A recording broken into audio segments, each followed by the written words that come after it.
Hello and welcome to Sport Tonight. I'm Cecilia Omogbe in Lagos. All the greetings to you wherever you are in the world watching us. In London, I'm Austin Okonakman. Cecilia, we're counting down big time now to the FIFA Women's World Cup in New Zealand and Australia. But I'm not sure if you like what's going on between the NFF and Coach Randy Waldrum. It's all a distraction. I don't think this is the right time for them to be talking about what happened in the past. Just focus on the World Cup, and then when you get back, you can start talking about it, because they could have, this is something they could have talked to maybe 6, 7 or how many months ago, but not now. This is not the right time for such drama. I don't like drama, politics or anything, but I know the right things needs to be done for teams to be successful. So if a coach is actually literally looking for trouble at this particular time, I mean, your players will be distracted. As simple as that.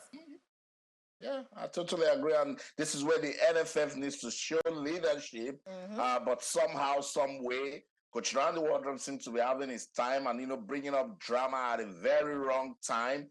We'll only talk about it, but I still wish the Super Falcons all the best at the FIFA Women's World Cup. That's what we are wishing them. And of course, on the show tonight, we have so many things lined up for you, including updates coming from the Super Falcons camp, but not about the drama between Randy Waldrum and the NFF, but of course about the players' preparations for the FIFA Women's World Cup. And also, we'll touch down on South Africa, updates coming from the Bayana. Luckily, the Montrez Patrice Motsepe Foundation was able to bail them out because they're traveling in batches. The first batch traveled today, and the second one will be traveling tomorrow to Australia. And so we'll bring you update from the national trials taking place in Benin City, Edo State. Of course, Tobi Amusan, she showed up, and of course, she has to tell everyone what she's all about. You have so many top athletes taking part at the national trials. This for 3 days started on Wednesday. It's going to be ending on Friday. Of course, that's when athletes will be selected for the World Athletics Championships in Budapest later in August. And also, we'll touch down on the NNL. We know Canopilas and Heartland will be the ones that will be contesting for the title. Sporting Lagos won it with Heartland. After that 2-1 win over Sporting Lagos, Heartland and Canopilas will be contesting that. Of course, we have the teams that have qualified for the NPL, Nigeria Premier League, as the new name now. We'll also talk about that. Of course, we'll talk about the D Tigers. They are leaving to Angola, where they will be playing the Afro-Chan Championship. Of course, remember how they got a wild card to be able to take part. They didn't qualify, but FIBA Africa gave 2 wild cards out, one for Guinea for the Afro Women's Basket, of course, the one for the D Tigers for the Afro-Chan, which is for players living in Africa. Now, Austin, let's start off with the national trials taking place in Benin City, Edo State. We have all the stars, and this time around, Athletics Federation of Nigeria told all the athletes, if you do not come, forget getting a ticket. Even if you've qualified, you will not be going to Budapest. And of course, everyone have to show up, even the ones that have, of course, already qualified. We know Tobi Amusan, the likes, they've already qualified for the World Championships. But then they also had to come. According to Tobi, she says, look, she needs more competition. She needs to compete more, because earlier in the year she was injured. She also had to finish a master's, and so not so many, rays, on her legs. And this is the reason, one of the reasons she had to be in Benin City to compete at the national trials. I mean, our producer was actually asking me a question, like, why is Tobi there? She should leave it for other people. When it comes to national championships, I mean, you want to have that title, you want to hold on to it, and this is the 3rd consecutive time she's getting that, and a 4 overall for Tobi Amusan. Of course, in Benin City, you know what's currently going on. The national trials being held at the Samuel Ogbemudia Stadium. Now, Austin, of course, we've got various performers coming from other athletes, at the World Championships. Yeah, it sounds good, seeing these top professionals at the national championships in Benin. On your TV screen right there, Chukwuebuka Elekweche, shot put, and good to see him there. Good to see Tobi Amusan running, I think 12.70, easy peasy race for her 3rd national championship. I love the fact that I saw Ese Brume also competing in the women's 100 meters final. Dushas did his thing in the men's 100 meters final.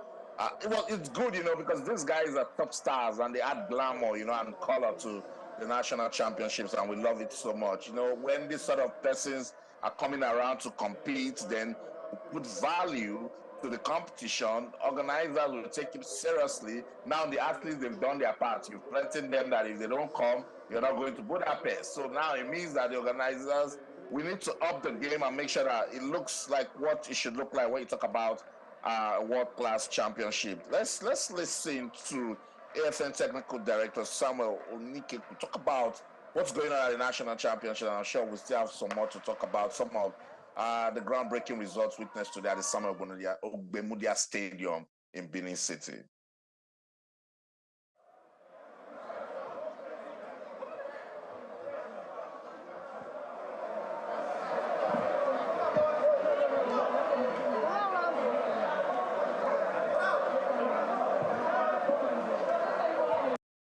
All our athletes are notable, but we have a Brume here, we have Favor Ashe here, we have Ezekiel Natane here, we have Rutu Soro here, we have Alaba here, we have Enoch Adegoke here, we have Ezekiel Nathaniel here, we have Dubem Wanchiku that has just run 44.81. He was in the final in the NCAA. So all our big athletes are here. Everybody has come to try to book their spot to qualify for the World Championships. We have a complement of both stars from home base and foreign base here. So everybody is here. And this is where we'll pick our team from, those that will fly our flag in Budapest. And immediately the trials is finishing, the team is moving to Togo for these Region 2 championships. We are going there to try to better our times, especially for the relays. We've not qualified for the 4x1 men and 4x4 men, so we are trying to go and qualify there. Immediately after this competition, we are going to Togo to try to qualify for the World Championships in the relays. Hopefully, when we qualify for the relays, we are moving the team to Formia in Italy to prepare for 3 weeks and run some races before the team will finally move to Budapest on the 15th of August, since the competition will start on the 19th.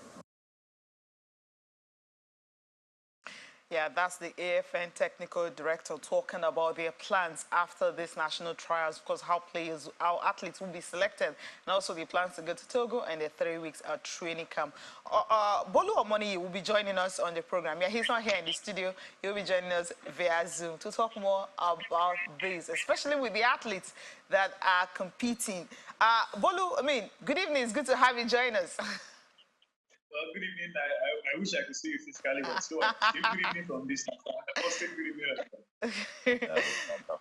Yeah, it's worthy of note that there's some athletes you look at, you think they've been there for a while, but they're so young because they started as youth athletes. I'm talking about Imobong Uko. She won her first national title today in the 400 meters. You know, when you have Patience Oko George and some other athletes, it's hard for the younger ones to break in. But finally, she was able to do that today, running a time of 52.07 seconds. That's a good one. The Omolara Motosho that you were thinking maybe she would have been able to run faster. She took second, 52.82 seconds, and 87 seconds. Then you have Queen Osinobu, who finished third in time of 53.16 seconds. Now, for these athletes, you've been following the national trials. Have you had any surprises, or it's just the way it is? Well, the one thing about athletics is you may be the best, you may have the best time in a year, but in particular, it may not just be your best. And like they say for national trials, you don't make it, you do not. But I want to believe there should be wild cards for maybe 1 or 2 slots. For example, Tobi Amusan, if we say she didn't beat time and she's not going, there are a million countries that will grab her with 2 hands and say, come and represent us. But I like how the event has turned us, but there are 1 or 2 challenges, problems here and there. But beyond that, to what we've seen so far in the event, the only major problem is the turnout for fans and all. But to the track itself, it's been wonderful. Yes, they planned the emergency and everything. But like the numbers we have seen there, also has still spoken about the Nekwechi. We talk about even the Shekiri winning the 100 meters over the likes of Hashan. So I like what we are seeing. Hopefully, like the technical director said, there will be enough time for them to prepare well after Togo to go for the World Championship.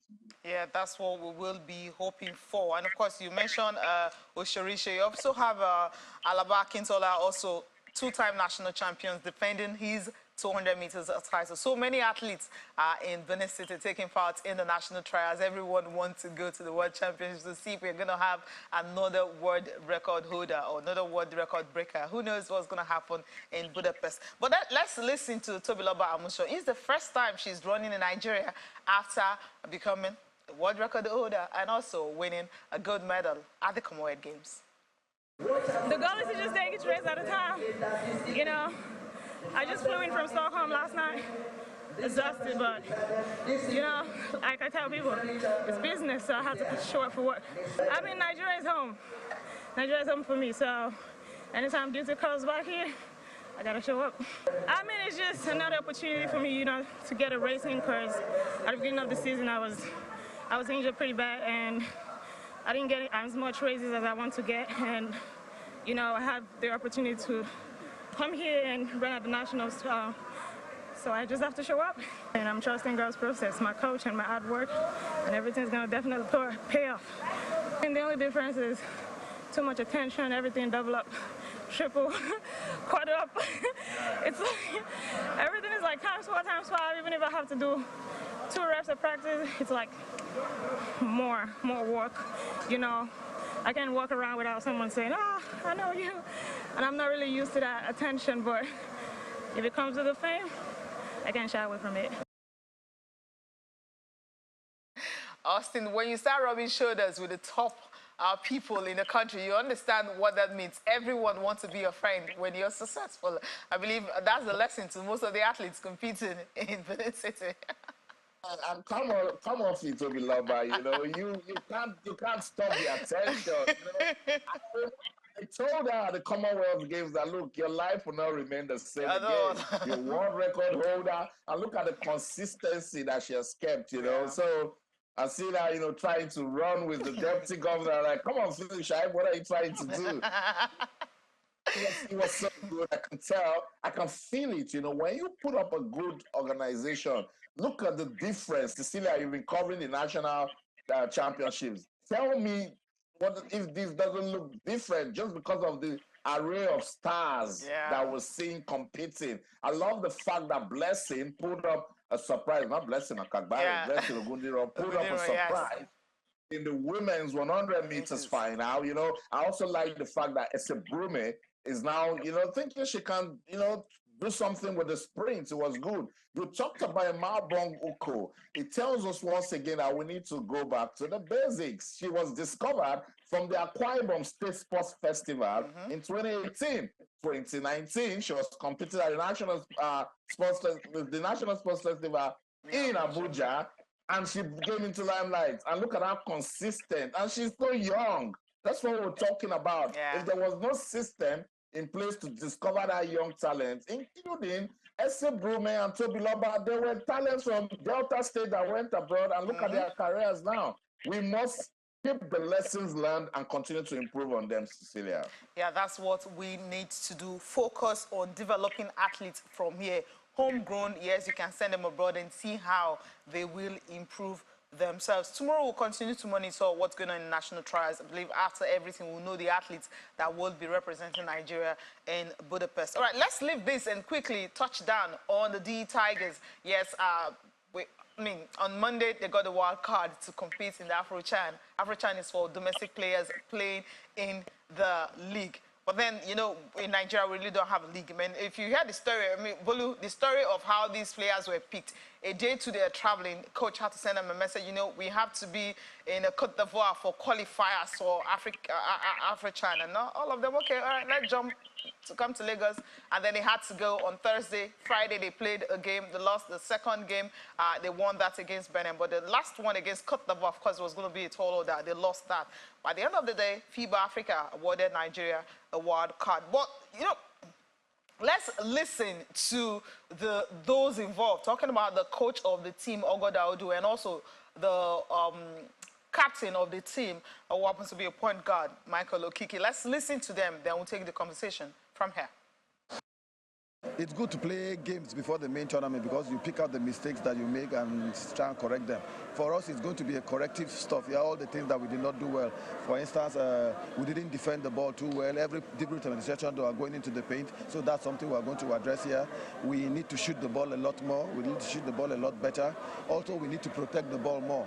The turnovers was way much against us, so we have to protect the ball more. So it was a good thing that we went for the qualifiers. There were a lot of positives that we came back with, and we hope to work on them going forward. Well, it's good to play the host team in the group stages because you don't get to meet them later on when it really matters. So we are going to test our might against them in the group stages. Angola was a team in the World Cup qualifiers. They beat us with only 5 points, and I am sure that they have a better team then than they have now.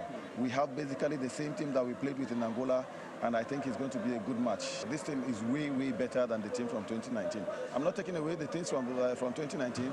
The conditions were not too good. We had to travel all the way to Mali by road and everything. We arrived on game day, and they still put in their best. But just like I said, that was like 2-3 years ago, and this is an entirely different team right now. You could tell from the way they played in the last window of the World Cup qualifiers that this actually is a very good team. So I'm thinking we have made considerable progress between 2019 and now.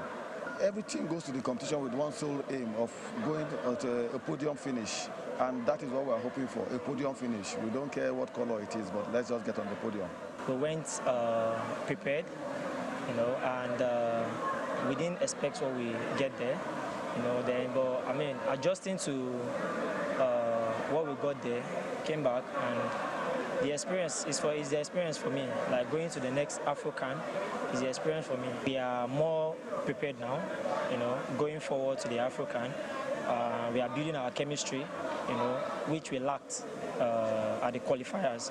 But right now we are building more chemistry, and I think we are good to go.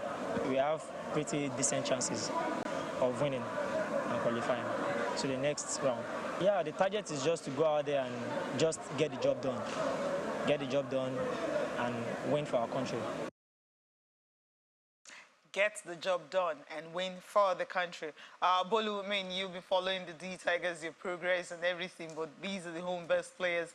The fact that they didn't have time to prepare, they won one game, they lost two, but now they had like 1 week to, let's say, just about 5 days to be together and then preparing for the main championship. And their chances against their opponents, how confident are you that they can at least maybe leave the group stage and move to the next round? Well, if they could not qualify for qualifiers, it will be difficult to have a hopes high. Because the truth is, did we know, we now talking about the NDBF, about the qualifiers ahead of time? Definitely, they didn't know about the qualifiers a day before. It is part of the thing to say. The fire brigade approach, the Wuru to the answer. Yes, it works many times, but it will not work all the time. 5 days to prepare for a tournament is too small. Many of these countries are probably preparing for months. Yes, I know we have the talent, but sometimes, like even the good book says, faith without work is dead. No matter how talented you are, if you don't bring it together, you will not have a positive result. I'm hopeful, maybe the fact that, like what he said, that the chemistry is working. I want to believe him, but the start of every tournament is very important. Maybe it's one of the things that affected him in the qualifiers. Losing the first game took them off balance. Maybe when they get to AfroCan, win your first game to at least stabilize. If you win your first game, maybe the inspiration to continue and do better will come when the competition proper starts.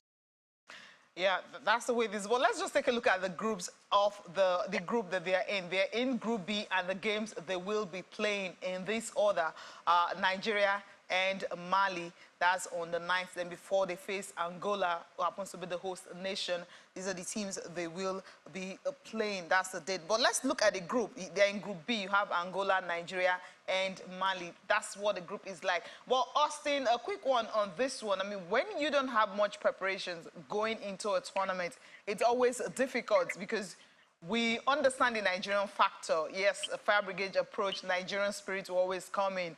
But having like 5 days and not having preparations before going into the qualifiers and getting the wild card into the tournament, I don't know about you, but for me right here, I mean, is let's leave everything for God. Something like that, yeah? but you know my stance as regards basketball in Nigeria. And I say it the way it is. Look, that Nigerian spirit is tired. That spirit wants to That spirit is saying, stop misusing me. Look, this is a said coach Ogaudu saying that they traveled by road to Mali. Yeah, 2019. Yes. In 2023, a day before a tournament, everybody find your boots, find your jersey. We are going to a championship. Is that how people go to? Must we compete? You couldn't even beat Guinea and Cote d'Ivoire. Don't even accept the wild card. Probably FIBA Africa, whoever is organizing, we love the way Nigeria seems to be the disgrace of the tournament. So let's see more about this disgrace, you know. And since the MBBF, they've been shameless since 2017, and we've not seen any real impact or growth in basketball in Nigeria. They just don't care. I tell you this, these players, they always want to compete for the motherland. Coaches want to take the opportunity to also compete, but it is what you sow, you reap. Until we change the leadership of basketball in Nigeria and have a mindset for development, basketball in Nigeria will continue to struggle. I need to take a breather. Let's go on a quick break. When we come back, we'll talk real sports. Don't go anywhere. Hey.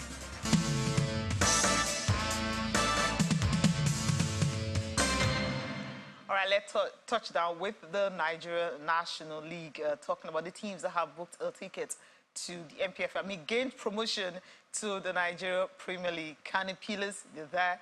Sporting Lagos were the first. Heartland also joining, and Katsina. So these teams outside Sporting Lagos, who happens to be a very new team, the others were in the MPL last season. They got relegated, and now they are back, just stepping back and stepping up again. We'll start off with Katsina, Heartland, and Sporting Lagos. That game ended 2-1, Bolu. And let's listen to, let's get reaction from it first before we'll talk about how they will line up for the Super 8 playoffs in Asaba, Delta State. I mean, the joy and happiness these guys enjoyed after that goal, it's something you have to cherish or talk about. But let's take a listen to players from Sporting Lagos and Heartland. We never lose a match ever since we started this league, and that have already been giving us confidence, and that's what we believe. Even this game, we are going to win. We believe from the beginning till now. I never go for a final and I lose the cup, but I just expect the cup. I expect victory. I never lose. Well, I will not say that we have a problem in our game because we played our normal game, just that we lost a lot of chances, and so towards the ending of the game, so the concentration was not there enough for us to be organized at the defense, so that's why they let go to us. No, they are never better than us because tactically we are better than them, just that they got their chance and they converted it. All about conversing your chances. Sporting Lagos wanted to win the title, but right now they're not even playing in the finals. Abolu, this one, Heartland, they're back in. The celebration in Asaba was palpable. They were happy that they are back in the MPFL, and hopefully, they'll be able to pay their players' salaries, because that's always the issue in Heartland. Well, it felt like all these things made sense to me. Those were the 4 teams that wanted to be in the MPFL for next season. When Katsina United lost to EFCCFC, I said to myself, what is wrong with you guys? This was a chance to secure, but they did the needful against Kano Pillars. The same Kano Pillars they beat in the Northern Conference ahead of the Nigeria Super 8. So it just shows consistency, sort of. I'm happy that what the teams I think are the best qualified. Don't mind the Tobi saying the best, they are not better than us and we love, but I'm more happy for Sporting Lagos. We've been talking about how Remo Stars being planned well, they are achieving good things. Same thing with Bended Insurance. Now Sporting Lagos, to an extent, they are doing the right things and they are here in the MPFL. And for those of us in Lagos, we can watch the MPFL again in Lagos. So it's beautiful. I'm happy for Heartland as well. Now we can get back to the complete Oriental Derby package with the Yimbas and the Rangers. So good news for these guys. Let's see how they will improve when they come back to the MPFL. Some things that say we go back to grassroots, we will develop everything. We hear it all the time. The league starts in about a month and 2 weeks. Let's see if they will truly go follow through. So I'm happy for the guys. Yeah, for Heartland and Sporting Lagos. Austin,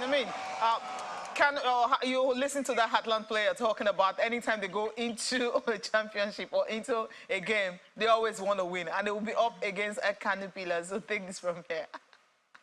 Yeah, I like that game. I watched it, and I thought it was really tactical. I was impressed with the quality of play. Both sides were offensive, and they were really daring. I like the fact that Heartland didn't sit down, despite conceding first. Kalu's goal was brilliant, and then Chidiebere's finish was also clinical to give Heartland the win. The Nazi Millionaires are back to the league, and you said it clearly. Now the state government, they know that this team is coming back. We don't want to start hearing ugly stories, now that they are rejoicing, let them keep that momentum going. And for Kano Pillars and Katsina United, now that they both needed to play for promotion into the NPFL, we didn't see trouble. Nobody fought. Fans trouble wasn't there. They behaved themselves. They've qualified. If this was a regular NPFL match, you know the rest of the story. So we want this sort of behavior. Be professional. Go and educate your fans now that you are coming back into the league. That it is not win at all costs. They both played in the NNL now and see that they know they did not die. This team is come out and play football for the love of the game, and the game is fair play. Let's take some reactions from that game between Kano Pillars and Katsina United. We have respect for every other team, like you have respect for Katsina United like any other team. It's very unfortunate that actually it's not in my character to talk about officiating, but the officiating actually today is questionable. You understand? Because I came purposely to see that if I don't win, the worst result should be a draw. That penalty is a very soft situation, and then it's it's not in my. But I actually want you guys as partners in progress. Let's be analytical in our reportage. Let football grow. On a fair play, if I lose to a better side, I will be so happy. But in this situation, I want to believe that my team, Kano Pillar, did not just lose to Katsina United. That is why you see that my mood is a little bit bad. Football actually, even the world over, great players miss chances, anxiety comes into play. But when my captain was given that red card, it was so early, and it affected the reading of the game. He's my inspirational player. Him on the field alone dictates the pace from the midfield, and he inspires the younger ones, he carries them along. You understand? He's like the captain of the ship. So I have to manage the situation to see that I still qualify. But I thank God that Kano Pillars is still tops. And all things being equal, we are supposed to go to Kano with a trophy at the end of the day. To see the work of the whole year, at the end of the year, you have achieved what normally you target. As I always said, and I keep on saying that target is the premiership. And today that target has been achieved.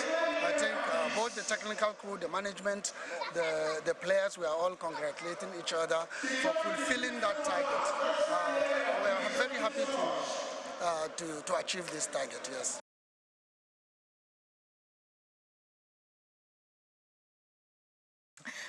All right, let's just take a look at how it finished in the Southern Conference and also Northern Conference in the Super 8 playoffs.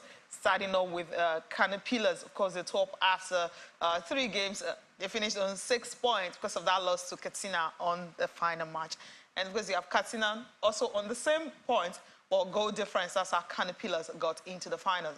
You have DMDFC. After 3 games, just 1 win and 3 points. EFCC also just 1 win after 3 games. In the south, you have Heartland, of course, on 7 points after 3 matches, 2 wins, 1 draw, and no loss. For Sporting Lagos, they lost to Heartland in the final game, and that's how they finished second, 6 points. Stormers of Abeokuta are just 1 win, 1 draw, and 1 loss, filling the stats there, goal difference of 2.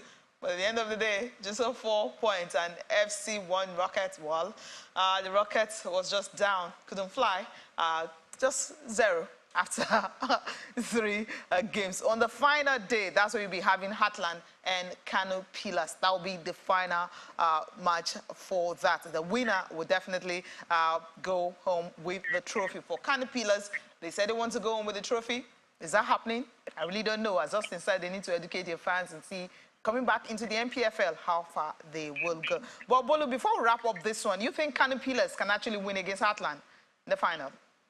Well, losing back-to-back to the same team, talking about Katsina United, Super 8, and this one, it should play something here, but we had the coach Evans complain about officiating and everything. If the officiating is balanced, Kano Pillars are expected to be favorites, even in the Premier NPFL against almost everything. So they are probably more experienced, like the coach just said, and there's the legendary Rabi Ali still part of the team. But Haaland know what they are fighting for. They are the underdog in football. Sometimes everybody likes the Cinderella story. In a final, sometimes it's not about what you can do. It's the moment. See the Champions League final. The last 4 finals have been just 1 goal. So if Atlant gets to go first, they get an early goal and they defend well. Who knows? They may end up becoming the NNL champions. But I'm sure the target of all these clubs, first of all, is to qualify for the NPFL, which they have done. Winning the title probably is going to be a bonus for them. Let's see who picks today on the final day. All right. Let's see what's going to happen in the game. Atlant and Kani Pillars, who will be the winner. Fingers crossed. All right, let's leave that and quickly touch down on MPFL, staying with the Nigerian Premier League. Now, Rangers, they have a new coach, Fidelis Ilechukwu. He was unveiled today as the coach of Rangers. He's been flying in the winds. People have been talking about him, that he was going to go to Rangers. When I met him during the Super 6 in Lagos, he was coy about it. He wasn't really saying this is where he wants to go, but people understood that he was going to go to Rangers, and he's been unveiled. And for Fidelis Ilechukwu, Austin, this is a coach that he's a young coach. I mean, from MFM, we saw him. He went to Heartland, and from there, he went to Plateau United, and now he's going back to the East. And when he was in Heartland, I mean, Salah is doing on Jaws, same story. But I hope with Rangers, he will have a better deal.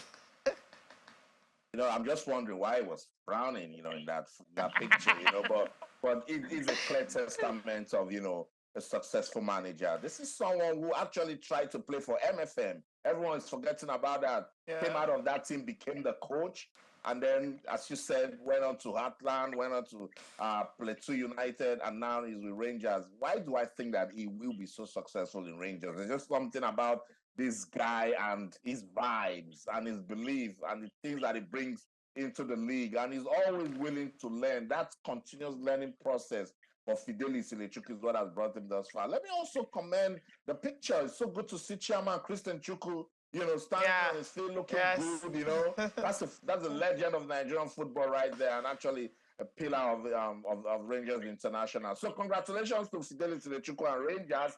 They had a turbulent season during their bridge season. Let's see what they can give us in the new season. Yeah, see what they'll be able to do. They wanted to win the Federation Cup, but Better Insurance denied them that. Let's listen to Fidelis Ilechukwu and also the chairman of the club. Today marks the active engagement and formal engagement of a new technical advisor for Rangers International Football Club of Enugu. And the person is no other person than the person beside me, Coach Fidelis Ilechukwu.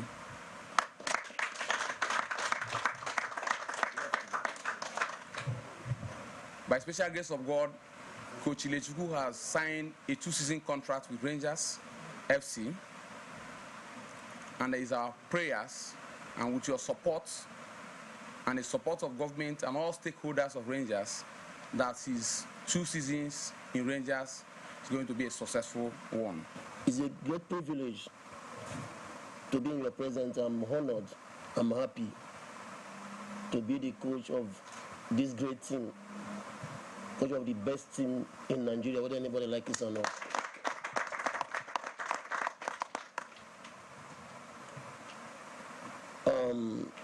Also, I'm not going to do the job alone.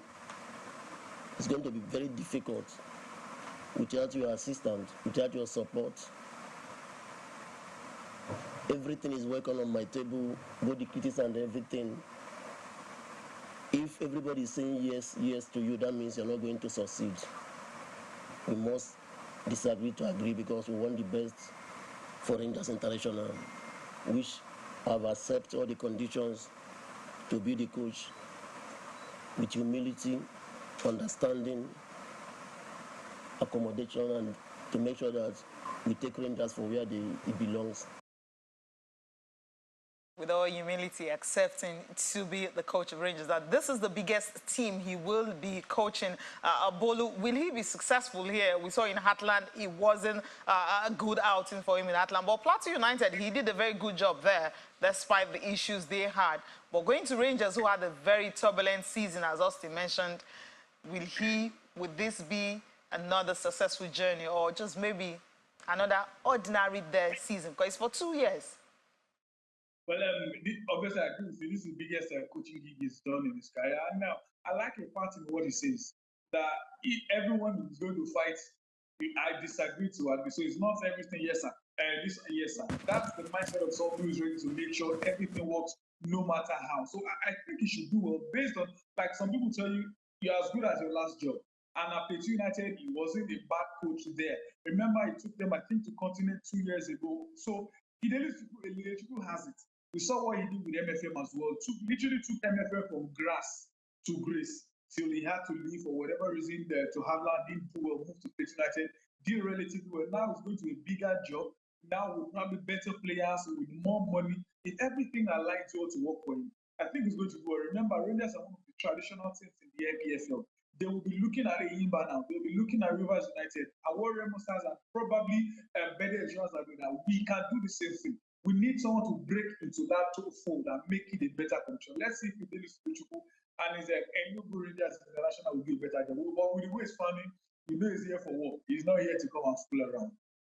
This is smiling. I mean, I've never seen someone being unveiled and with all seriousness. I don't know why he's doing that. But he's sending a message that I'm here for work, not to play. Yeah, you know, but then again, it made a very clear statement that I'm not here to hear yes, yes, yes. You know, sometimes I'll just say no, just to you know, get a different perspective. I told you I know this guy so well, and he's tenacious. He's always willing to you know keep getting better. And my gut tells me he's going to do so well at Rangers International. I just hope that they will give him the right environment, you know, give him the right players to work with, and don't interfere with his work, because he's a young man. So if he gets frustrated, he's not going to be, you know, at his best. So all the best to Coach Ilechukwu and, of course, Rangers. All right, time to talk about the FIFA Women's World Cup. We're counting down. It's 13 days to the FIFA Women's World Cup. The Super Falcons of Nigeria, they've settled in Gold Coast in Australia, where they are on a 15-day training camp. As at the last count, you have 21 players in camp. 18 of them trained at their first training session today.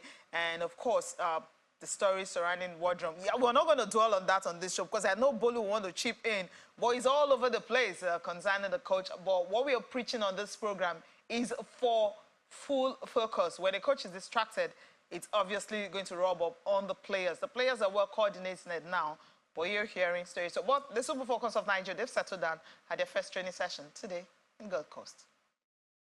Well, I wish most of these distractions won't affect them, because they see the internet as well, and at least, like you already said, out of 21, 18, I don't know why they are not 23 yet, but come what to me.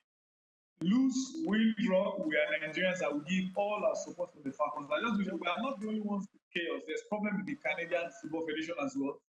Money is and there, but Food Island have been playing everywhere. So you never can tell. We looked, not even look, we are the underdogs in the group. Sometimes, like I said earlier, we love the Cinderella. So let's see what the Falcons can start with. Despite all the disagreements and all, they are in Australia, and we are fully here to support the team. Let's quickly, Austin, we're not doing the Super Falcons, because let's see if we can listen to South African players that traveled earlier today going to Australia. Yes, the dispute has been resolved. The money has been paid. They had to, you know, go to meet our CAF president, who happens to have a foundation, the Patrice Motsepe Foundation, to source for money and settle some of the things they had. That's according to the sports minister. But let's listen to the players that are traveling to Australia. I feel amazing. I feel nervous at the same time. I'm excited. I cannot believe that this is actually happening. I don't think it has registered yet that this day has finally come, that we get to travel. I'm excited. I cannot wait for the journey ahead. I cannot wait to get on the field and do our job. The game plan is just to perform well. Number one, we know we have strong opponents. We know we have a really good team, a good support staff. All we can do is just focus on our job and make sure that we make the country proud. Expectations are high. We're going to a big platform. It's the biggest stage in the world to play football. We're super excited, and we really can't wait to go out there and show our talent. And, you know, South Africa's been behind us, so we want to go out there and make our country proud. Making the nations proud, that's what other countries going to the World Cup are doing. Austin, we have to leave the show. To go, you know, just 2 days ago, we're talking about the Bayana team, you know, aggrieved, fighting. Today, they are pumped up. They want to do well at the World Cup. That's leadership in action. That's what we expect from the NFF. You said that the Super Falcons have settled, but their coach is still restless. That's the show. In London, I'm Austin Okonakpan. In everything you do, remember, keep talking sports. Bye for now. Bolu, thank you so much for joining us this evening.